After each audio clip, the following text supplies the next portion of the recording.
Welcome back, my dear friends. As always, I have prepared only the best for you. Tales that matter. Let's dive in. Sarah, a dedicated retail worker, is well liked by her colleagues and customers. When Karen, a new manager, takes over, she insists on a formal dress code: black shoes, white shirt, and black slacks. The team protests, pointing out that branded shirts and jeans work better for the job. Karen dismisses them, issuing an ultimatum: anyone out of dress code will be written up. Sarah decides to comply, but in her own way. The next day, she arrives wearing a tailored tuxedo, complete with a bow tie and polished black shoes. Customers are delighted, snapping photos and praising her professionalism. Karen, furious, accuses Sarah of making a mockery of her rules. Sarah calmly replies, "You said formal attire, and this is as formal as it gets."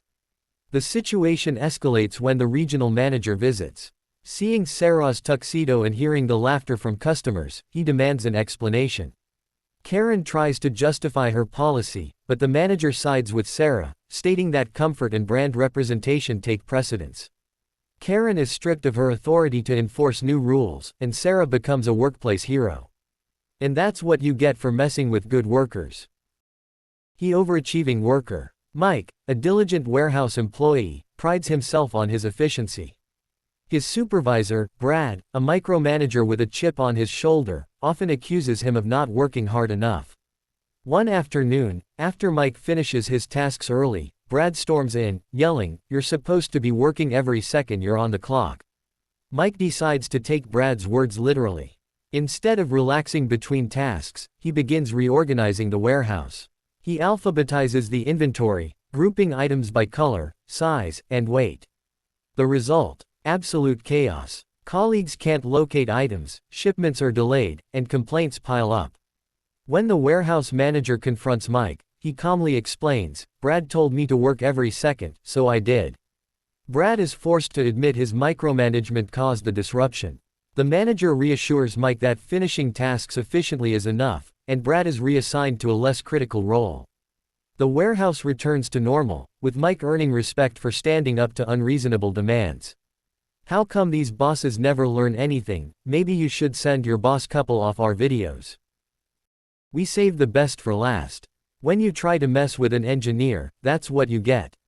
Let's cut to the chase, a story about the engineer's revenge on the H.O.A.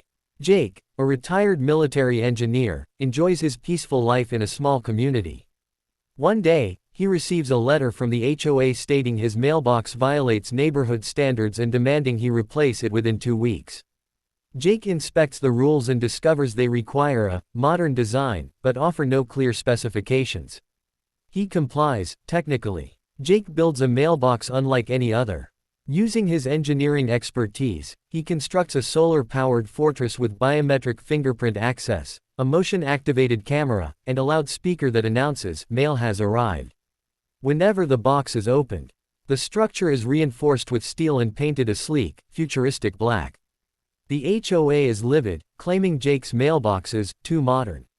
He points out that their vague rules do not limit creativity. Residents flock to see the mailbox, praising its ingenuity. Some even ask Jake to build similar ones for them. When the H.O.A. attempts to fine him, Jake hires a lawyer, who highlights their lack of clear guidelines. Under pressure from both legal threats and public ridicule, the H.O.A. drops the fine and amends its rules. Jake's mailbox becomes a local legend, a symbol of standing up to arbitrary authority. That's it for this episode. See you next time, and don't forget to like, share and subscribe. So long, my friends.